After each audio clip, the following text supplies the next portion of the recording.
Good morning from the MNA office, and this is Vicky Byrd. I am the CEO of MNA, giving you a quick legislative update for the past week and a half.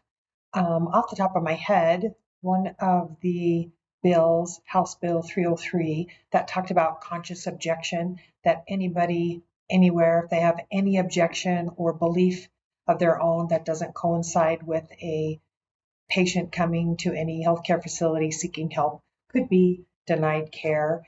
It is a very complicated bill. Many opponents showed up to testify against the bill, and unfortunately it is moved through the first chamber. So we'll keep an eye on that, and we might have to do an all call out to all of our members to weigh in on that and do what's right to take good care of our patients. And we already have in place, as many of you know, ethics committees in hospitals. We have our own ANA code of ethics. And if there is a well-established religious belief or personal belief about care that maybe another person is seeking, there's already processes in place to not participate in that. But it is a well-established objection. Conscious objection. So we'll be keeping an eye on that, and there's more to come.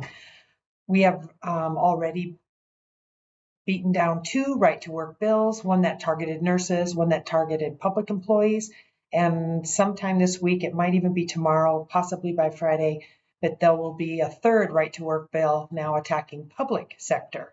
So as many of you may know, MNA being the Professional Nurse Association first, we also have a collective bargaining arm. And about 90% of our collective bargaining arm is private sector, 10% easily is public sector. So this affects our whole existence in the state.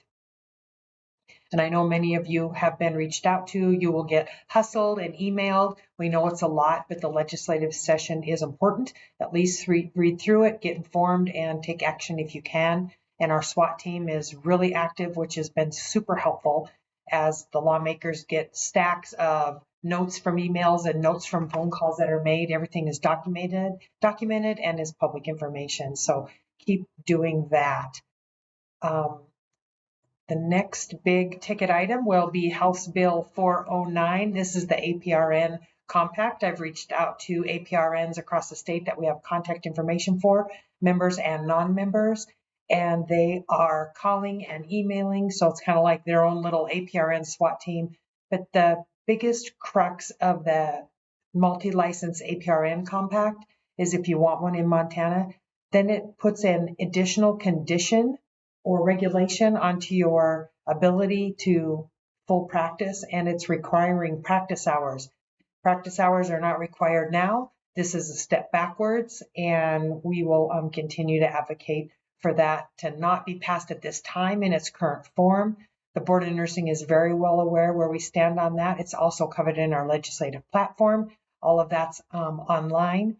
All of our bills and opposition testimony or proponent testimony will all be posted on our website. So go to www.mtnurses.org and check out that legislation 2023 page or tab, however it looks on there. So I know it's a bit long, but thanks for listening, and we'll try to reach out again in a week or so.